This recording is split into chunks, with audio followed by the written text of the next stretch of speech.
اس سے پہلے آیت کریمہ کے اندر بیوہ کی عدت کا ذکر آیا اور ساتھ ہی ساتھ بیوہ جو ہے سنگار نہ کرے، بیوہ زینت کے سامان سے بچے، ان تمام باتوں پر روشنی ڈالی گئی۔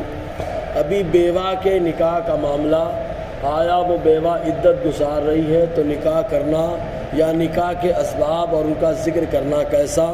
تو اللہ تبارک و تعالیٰ نے اس سلسلے میں بیوہ سے جو نکاح کرنا چاہتے ہیں ان اجنبیوں سے خطاب کیا ہے یا بیوہ کے والیوں سے خطاب کیا ہے، سرپرستوں سے خطاب کیا ہے۔ تو اللہ تبارک و تعالیٰ نے اگر اجنبیوں سے خطاب کیا تو ارشاد فرمایا کہ اگر بیوہ عدت گزار رہی ہو اور تم اس سے نکاح کرنا چاہتے ہو تب ایسی صورت میں کنایے میں گفتگو کرو، جیسے یہ کہ تم یہ کہو کہ اس بیوہ سے اگر آپ جیسی خاتون کسی کے نکاح میں آ جائے تو کیا نصیبہ اس کا ہو، اس طریقے کی گفتگو کرے۔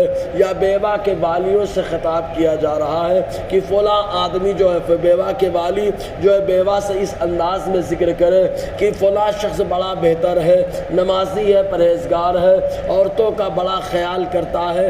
ان تمام باتوں سے گفتگو کی جا سکتی ہے، لیکن عدت کے ایام میں بیوہ سے کھل کر نکاح پر تبصرہ نہیں ہوگا، اس لیے کہ اسلام کے اندر جو چیز فرض ہوتی ہے اس کے مقدمات بھی فرض ہوتے ہیں، جو چیز واجب ہوتی ہے اس کے اسباب بھی واجب ہوتے ہیں، جو چیز حرام ہوتی ہے اس کے اسباب بھی حرام ہوتے ہیں۔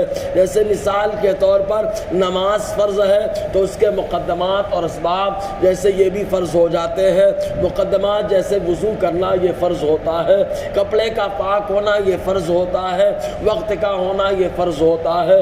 اسی انداز میں جمعہ کی نماز فرض ہے اور جمعہ کی نماز سے جو چیزیں روکے ان تمام چیزوں کو چھوڑنا فرض ہو جاتا ہے۔ جیسے کہ کاروبار جو آدمی کو جمعہ کی طرف آنے سے روکے تو ایسے کاروبار کو بند کرنے کا اللہ تعالیٰ نے حکم عطا فرما دیا۔ تو یہ ہو گیا واجب اور فرض کی مثالیں، اور اس کے ساتھ ساتھ آپ دیکھیں جو چیز حرام ہوتی ہے اس کے اسباب اور اس کے مقدمات بھی حرام ہوتے ہیں۔ جیسے شراب حرام ہے تو شراب پینے کے جو اسباب ہیں، شراب پینے کے جو مقدمات ہیں وہ مقدمات اور اسباب بھی حرام ہو جاتے ہیں۔ چوری کرنا حرام ہے تو چوری کے جو مقدمات ہیں وہ مقدمات بھی حرام ہو جاتے ہیں۔ اسی انداز میں بیوہ سے نکاح کرنا عدت کے ایام میں، جب عدت وہ گزار رہی ہے جس کو 4 مہینہ 10 دن کہا جاتا ہے، اس دوران بیوہ سے نکاح کرنا حرام ہو جاتا ہے۔ تو نکاح کے اسباب اور نکاح کے مقدمات بھی اس کے لیے ان ایام میں حرام ہوتے ہیں۔ ہاں عدت گزر جائے تو عدت گزرنے کے بعد بلا شبہ بیوہ نکاح کر سکتی ہے۔ حضور صلی اللہ علیہ وسلم نے خود کئی بیوہ سے نکاح فرمایا، حضرت حفصہ سے نکاح کیا، ماں خدیجہ سے نکاح کیا، حضرت سودا سے نکاح کیا۔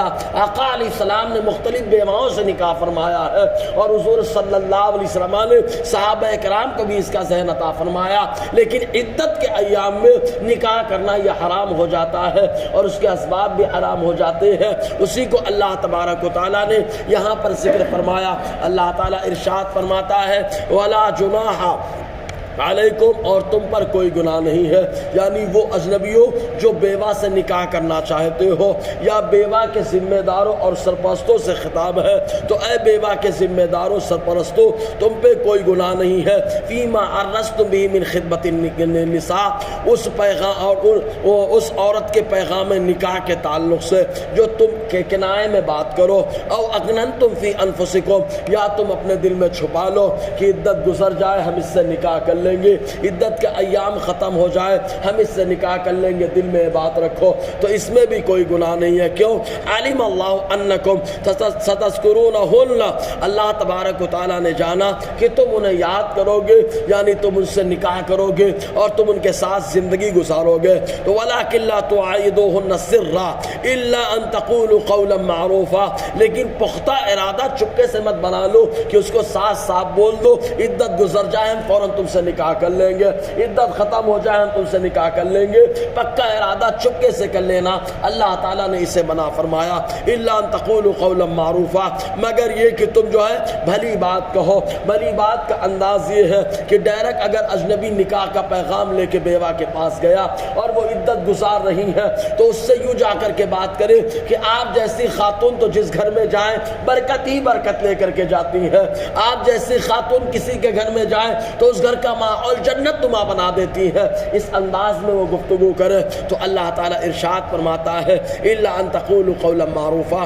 مگر یہ کہ تم بھلی بات کرو، ولا تعزموا عقدۃ النکاح، اور نکاح کی گرہ کا پکا ارادہ مت کر لو، حتی یبلغ الکتاب اجلہ، یہاں تک کہ نوشتہ اپنی مدت کو پہنچ جائے، یعنی عدت پوری ہو جائے 4 مہینہ 10 دن، اس کے بعد نکاح کرنے کی اجازت ہے۔ وَاعْلَمُوا أَنَّ اللَّهَ يَعْلَمُ مَا فِي أَنفُسِكُمْ فَاحْذَرُوهُ، اور جان لو کہ اللہ تعالیٰ اسے جانتا ہے جو تمہارے دلوں میں ہے، فَاحْذَرُوهُ، تو تم اس سے ڈرو۔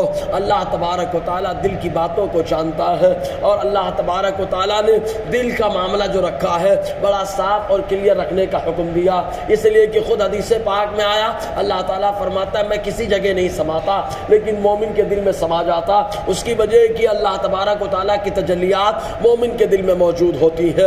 وَاعْلَمُوا أَنَّ اللَّهَ غَفُورٌ حَلِيمٌ، اور جان لو کہ اللہ تعالیٰ بخشنے والا حلم والا ہے۔ انشاءاللہ اور آگے گفتگو رہے گی مہر وغیرہ کے تعلق سے، تو انشاءاللہ گفتگو کریں گے۔ اللہ تعالیٰ ہم سب کو فیضان قرآن برکات قرآن سے مالا مال فرمائے۔